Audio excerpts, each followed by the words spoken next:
warahmatullahi wabarakatuh. Hai semuanya.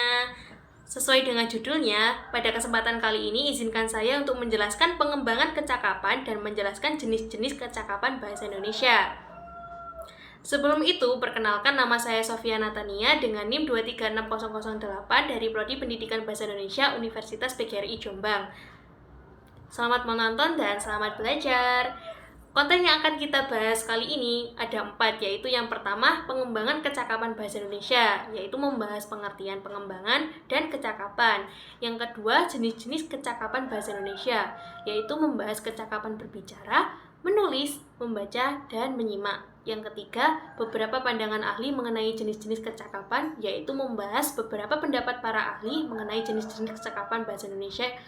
Dan yang terakhir, kesimpulan, membahas simpulan mengenai materi yang akan kita bahas.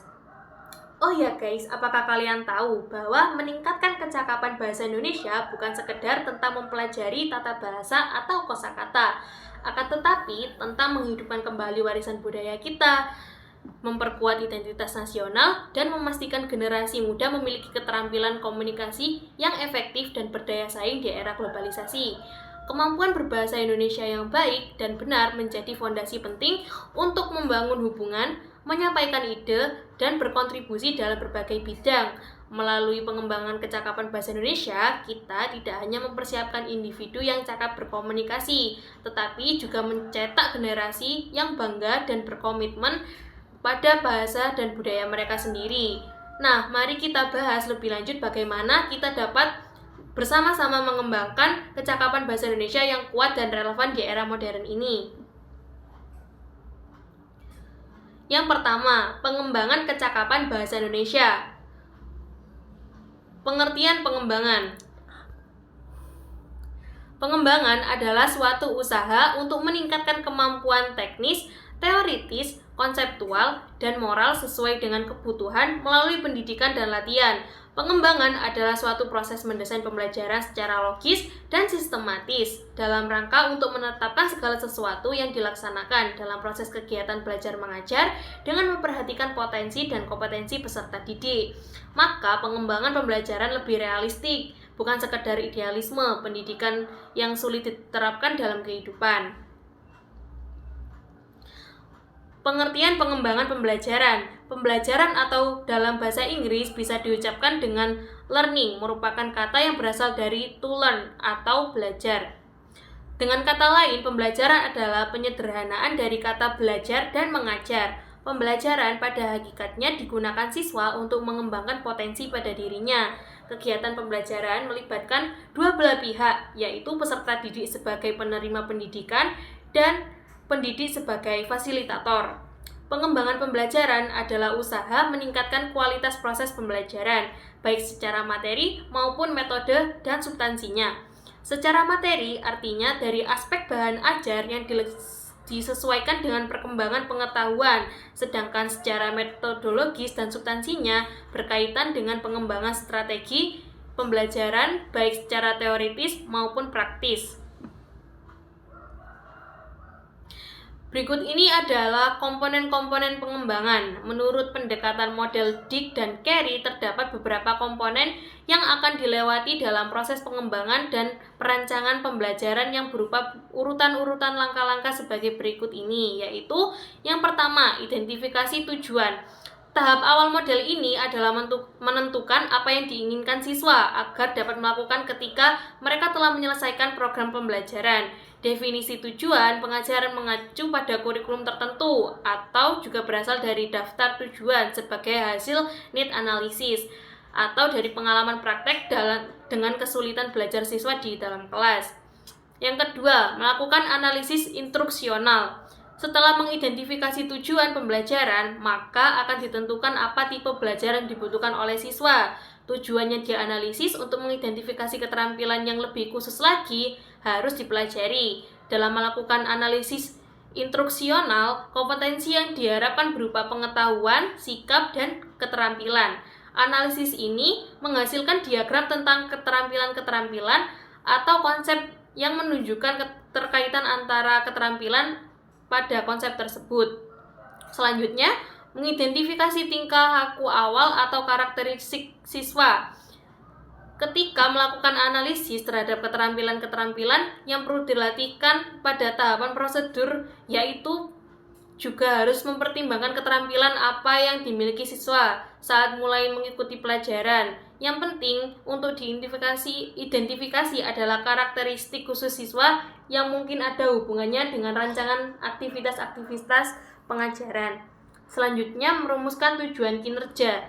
Berdasarkan analisis instruksional dan pernyataan tentang tingkah laku awal siswa, akan dirumuskan pernyataan khusus tentang apa yang harus dilakukan siswa setelah menyelesaikan pembelajaran. Selanjutnya, pengembangan tes acuan patokan, yaitu pengembangan tes acuan patokan didasarkan pada tujuan yang telah dirumuskan. Pengembangan butir asesmen untuk mengukur kemampuan siswa seperti yang diperkirakan dalam tujuan. Selanjutnya, pengembangan strategi pembelajaran. Informasi dari 5 tahap sebelumnya, maka selanjutnya akan mengidentifikasi yang akan dilakukan untuk mencapai tujuan akhir. Strategi akan meliputi aktivitas penyampaian informasi dan praktek. Selanjutnya, pengembangan atau memilih pengajaran. Tahap ini digunakan sebagai strategi pengajaran untuk menghasilkan pengajaran atau bahan ajar yang akan digunakan.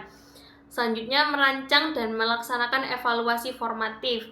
Evaluasi digunakan untuk mengumpulkan data yang akan digunakan untuk mengidentifikasi kekuatan dan kelemahan program pembelajaran.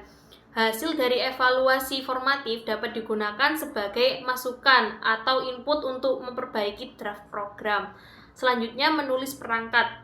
Hasil-hasil pada tahap di atas dijadikan dasar untuk menulis perangkat yang dibutuhkan. Hasil perangkat selanjutnya divalidasikan, diuji cobakan di kelas atau diimplementasikan di kelas. Selanjutnya, revisi pengajaran. Data yang diperoleh dari prosedur evaluatif formatif itu akan dirangkum dan ditafsirkan untuk mengetahui kelemahan-kelemahan yang dimiliki oleh program pembelajaran. Dan selanjutnya, yang terakhir itu merancang dan mengembangkan evaluasi sumatif. Evaluasi sumatif itu merupakan jenis evaluasi yang berbeda dengan evaluasi formatif.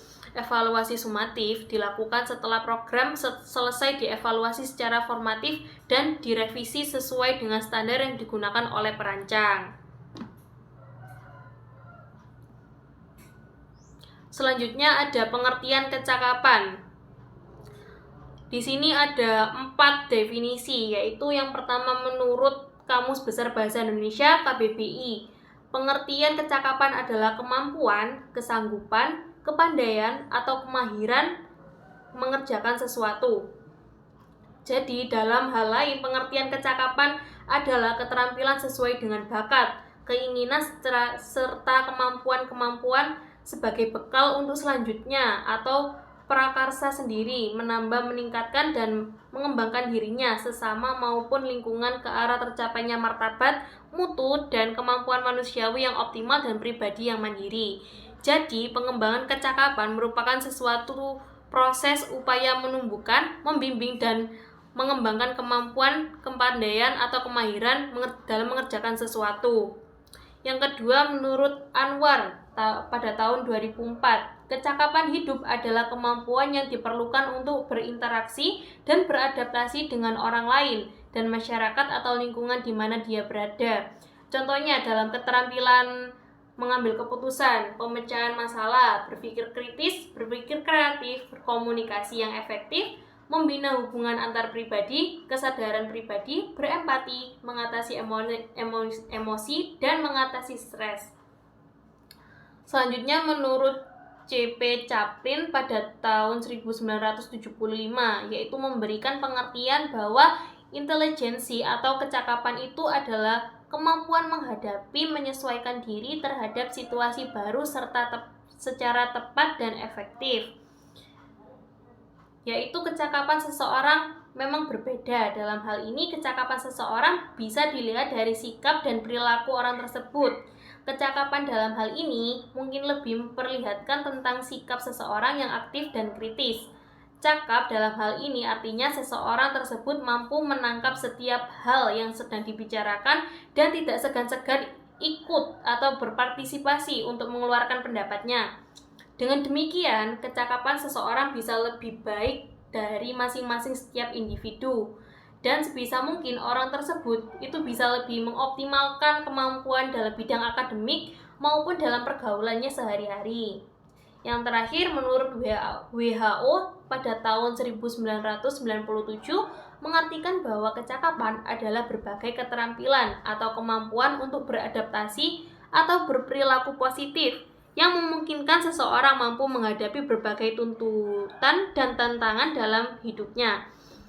WHO mengkelompokkan kecakapan hidup dalam 5 kelompok. Yang pertama yaitu kecakapan mengenal diri atau self-awareness. Yang kedua, kecakapan sosial, yaitu social skill. Yang ketiga, kecakapan berpikir, yaitu thinking skill. Yang keempat, kecakapan akademik atau academic skill. Dan yang terakhir, yaitu kecakapan kejuruan atau vocational skill. Selanjutnya, jenis-jenis kecakapan bahasa Indonesia. Ada 4, yaitu kecakapan berbicara. Kecakapan berbicara adalah kemampuan seseorang untuk menyampaikan ide, informasi, dan perasaan secara lisan dan jelas, efektif, dan tepat sesuai dengan konteks. Kecakapan berbicara melibatkan kemampuan mendengarkan dan berinteraksi dengan audiens, sehingga komunikasi menjadi 2 arah. Kecakapan berbicara ini mencakup beberapa aspek penting, yaitu artikulasi dan intonasi, yaitu kemampuan untuk mengucapkan kata-kata dengan jelas dan menggunakan intonasi yang tepat untuk menekankan makna dan menjaga perhatian audiens. Selanjutnya, penggunaan kosakata, yaitu kemampuan untuk menggunakan kosakata yang bervariasi dan sesuai dengan konteks untuk menyampaikan pesan dengan efektif. Selanjutnya, struktur dan organisasi, yaitu kemampuan untuk menyusun pesan secara logis dan koheren mulai dari pendahuluan, isi, dan penutup. Selanjutnya, bahasa tubuh. Menggunakan bahasa tubuh dalam kecakapan berbicara itu bisa berupa seperti gerakan tangan, ekspresi wajah, dan kontak mata untuk memperkuat pesan lisan. Selanjutnya, keterlibatan audiens, yaitu kemampuan untuk melibatkan dan berinteraksi dengan audiens, termasuk mengajukan dan menanggapi pertanyaan, serta menjaga perhatian dan minat audiens. Yang kedua, ada kecakapan menulis. Kecakapan menulis adalah kemampuan seseorang untuk menyusun dan mengekspresikan ide, gagasan, atau informasi secara tertulis dengan cara yang jelas, terstruktur, dan efektif. Kecakapan menulis itu mencakup beberapa aspek penting, yaitu terdapat tujuan penulisan. Sebuah tulisan dibuat itu jelas memiliki tujuan, yaitu bisa untuk memberikan informasi, apakah informasi tersebut itu menghibur atau menceritakan sesuatu atau hal-hal yang lain. Yang selanjutnya, penggunaan tata bahasa yang benar. Pengetahuan dan penerapan aturan tata bahasa termasuk ke dalam struktur kalimat, ejaan, dan tanda baca. Selanjutnya, termasuk gaya penulisan. Menggunakan gaya penulisan yang sesuai dengan tujuan dan audiens, baik itu dalam formal ataupun informal, itu harus disesuaikan dengan jenis teks seperti naratif, deskriptif, eksposisi, dan argumentatif. Selanjutnya ada kohesi dan koherensi, yaitu menggunakan kata penghubung dan teknik lain untuk memastikan tulisan itu mengalir dengan lancar dan setiap bagian teks itu saling mendukung. Yang terakhir, revisi dan penyutingan. Kemampuan revisi itu adalah mengevaluasi dan memperbaiki tulisan. Jadi memastikan tidak ada kesalahan dalam penulisan seperti penggunaan tanda baca maupun huruf kapital. Selanjutnya, kecakapan membaca, yaitu kemampuan seseorang untuk memahami, menafsirkan, dan menganalisis informasi yang disampaikan melalui teks tertulis. Kecakapan membaca juga melibatkan keterampilan berpikir kritis dalam memahami maksud penulis, konteks, dan implikasi dari informasi yang dibaca. Kecakapan membaca memiliki beberapa aspek penting, yaitu yang pertama, pengenalan kata. yaitu kemampuan mengenali dan memahami kata-kata yang tertulis, baik kosakata umum maupun khusus dalam bidang tertentu. Selanjutnya, pemahaman literal, yaitu memahami informasi secara langsung dari teks seperti fakta-fakta yang disebutkan, siapa, apa, di mana, kapan, bagaimana, yang tercantum di dalam teks. Dan selanjutnya, menganalisis teks. Menganalisis teks ini termasuk memahami struktur teks seperti pengenalan, pengembangan, dan kesimpulan. Jadi, mampu menganalisis argumen yang disampaikan oleh penulis dan memberikan kekuatan atau kelemahan logika yang digunakan. Selanjutnya, membaca kritis, yaitu kemampuan untuk menilai keakuratan, relevansi, dan mencerminkan informasi yang disajikan dalam teks. Dan yang terakhir ada kecakapan menyimak. Kecakapan menyimak adalah kemampuan seseorang untuk mendengarkan, memahami, dan menafsirkan informasi atau pesan yang disampaikan secara lisan. Menyimak tidak hanya sekedar mendengar suara, tetapi juga melibatkan pemahaman tentang isi pesan, maksud pembicara, dan konteks komunikasi. Keterampilan ini sangat penting dalam interaksi sehari-hari, baik dalam situasi formal seperti pertemuan atau kelas maupun dalam percakapan informal. Kecakapan menyimak ini memiliki beberapa aspek penting, yaitu mendengarkan aktif, yaitu berfokus pada penuh pada pembicara tanpa ada gangguan, dengan memahami isi pesan dan memberikan umpan balik yang tepat. Selanjutnya, mengenali ide pokok, kemampuan untuk mengidentifikasi ide-ide utama yang ingin disampaikan oleh pembicara, serta memahami detail pendukung yang memperkuat ide tersebut. Selanjutnya, kemampuan menganalisis dan mengevaluasi. Setelah menyimak, individu itu harus bisa menyebarkan informasi yang didengarkannya, menyiarkan kebenarannya, serta membuat kesimpulan atau mengambil tindakan berdasarkan informasi tersebut. Selanjutnya adalah beberapa pandangan ahli mengenai jenis-jenis kecakapan. Yang pertama, menurut Henry Guntur Tarigan.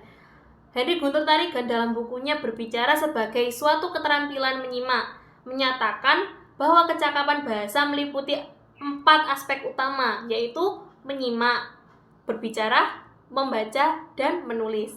Menyimak adalah kemampuan memahami bahasa yang didengar. Berbicara adalah kemampuan mengungkapkan pikiran dan perasaan secara lisan. Dan membaca adalah kemampuan memahami dan menafsirkan teks tertulis, serta menulis adalah kemampuan mengekspresikan ide secara tertulis. Yang kedua, menurut Goris Keraf. Goris Keraf dalam bukunya Komposisi Sebuah Pengantar Kemahiran Berbahasa menambahkan bahwa kecakapan bahasa itu juga mencakup kemampuan berpikir kritis dan analitis dalam berkomunikasi, serta kemampuan menggunakan bahasa dalam konteks sosial dan budaya yang berbeda. Yang ketiga, menurut Lado tahun 1964, yaitu Robert Lado dalam bukunya Language Teaching, merupakan bahasa melibatkan keterampilan produksi, speaking, writing, dan respective listening atau reading. Menurut Lado, penguasaan keterampilan ini penting untuk komunikasi yang efektif dalam berbagai situasi.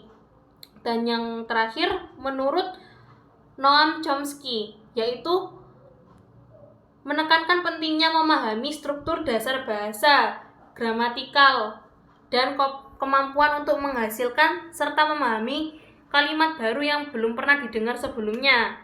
Kecakapan ini mencakup aspek tata bahasa, fonologi, morfologi, dan sintaksis. Dan yang terakhir adalah kesimpulan. Pengembangan kecakapan bahasa Indonesia adalah proses penting yang bertujuan untuk meningkatkan kemampuan berkomunikasi seseorang, baik secara lisan maupun tulisan. Bukan hanya tentang pemahaman tata bahasa dan kosakata, tetapi juga mencakup kemampuan berpikir kritis, menyimak, berbicara, menulis, dan membaca. Penguasaan bahasa yang baik tidak hanya memfasilitasi komunikasi yang jelas dan tepat, tetapi juga mendukung keterlibatan dalam masyarakat, pendidikan, dan pekerjaan. Kecakapan bahasa ini dapat dikembangkan melalui pendidikan formal, interaksi sosial, dan latihan berkelanjutan. Jenis-jenis kecakapan bahasa Indonesia meliputi kecakapan berbicara, menulis, membaca, dan menyimak. Dengan menguasai berbagai jenis kecakapan bahasa Indonesia ini, individu diharapkan dapat berkomunikasi dengan lebih baik dan berperan aktif dalam berbagai konteks kehidupan.